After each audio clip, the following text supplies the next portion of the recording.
जय श्री राधे। पूज्य श्री सद्गुरुदेव भगवान के चरणों में प्रणाम। पूज्य श्री सेठ जयदयाल गोयनका जी कहते हैं, बीमारी में साधन की प्रेरणा। एक साधक को पूज्य श्री सेठ जी कहते हैं, पत्र मिला, आप 6 प्रधान रोगों से ग्रसित हैं। इसके लिए पथ्य और औषधि की ओर विशेष ध्यान देना चाहिए। शरीर के असमर्थ होने के कारण आपको दूसरों से सेवा करवानी पड़ती है। इसके लिए मन में दुख एवं ग्लानि नहीं रखनी चाहिए। ऐसी अवस्था में इसका कोई उपाय न रहने के कारण मन में चिंता रखने से क्या फ़ायदा है। अब आपको ईश्वर स्मरण नहीं भुलाना चाहिए। पूर्व की ईश्वर विस्मृति का पश्चाताप न कर अब विशेष चेष्टा से भगवद स्मरण में रात दिन लग जाना चाहिए। यही उसका असली पश्चाताप है। आपने लिखा, रोग ने मेरी आंखें खोल दी, सो अच्छी बात है, पर जब तक साधन में ढीलापन है तब तक आंखें नहीं खुली ही समझनी चाहिए।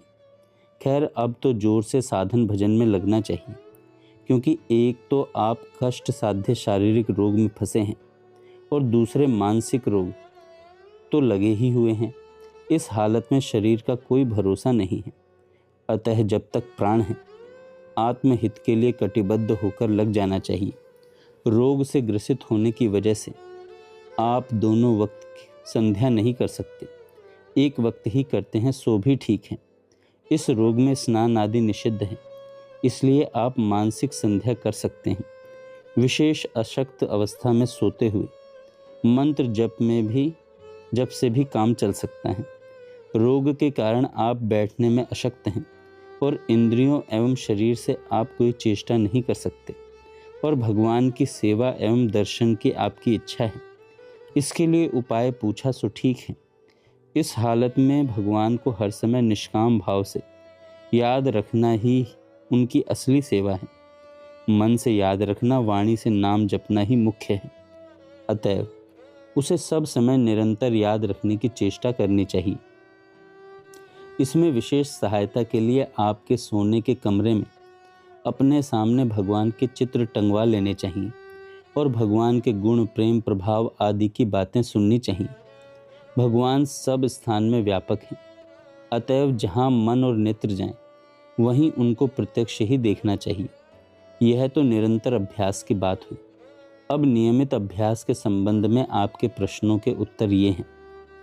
पहला, यदि संभव हो तो एकांत में मौन हो 3 घंटे ध्यान करना चाहिए और प्रातः 108 एवं सायं 108 राम नाम की माला जपनी चाहिए। इसमें आपको 2-2.5 घंटे लग सकते हैं। अलग ध्यान न कर सके तो राम नाम की माला जपने के समय ही उनका ध्यान रखना चाहिए। ऐसा अभ्यास दोनों वक्त करने से ध्यान सहित 216 माला का जप हो सकता है। दूसरा, जप मंत्र राम नाम ही होना चाहिए। तीसरा, मृत्यु और भगवान को हर समय याद रखने से तथा मन के प्रतिकूल पदार्थ और घटना को भगवान का विधान समझने से क्रोध का नाश हो सकता है। उपवास आदि भी इसके उपाय हैं, पर आपकी इस हालत में ये नहीं बतलाए जा सकते। वैद्य की व्यवस्था ठीक न होने से क्रोध बिल्कुल न होना चाहिए। उस अव्यवस्था को भगवान की आज्ञा से ही होती हुई समझ लेना चाहिए। फिर क्रोध का कोई हेतु नहीं रह जाएगा। वास्तव में तो शरीर नाशवान है, पर कुछ समय के लिए स्थायी भी मान लिया जाए तो प्रारब्ध ही इसमें बलवान है। वैद्य और औषधि तो निमित्त हैं, इन पर दोषारोपण करना भूल है। इस बात को समझ लेने पर चिंता, भय, क्रोध के लिए कोई गुंजाइश ही नहीं रह जाती। चौथा, प्रेम होने से ही भगवान में मन रमता है।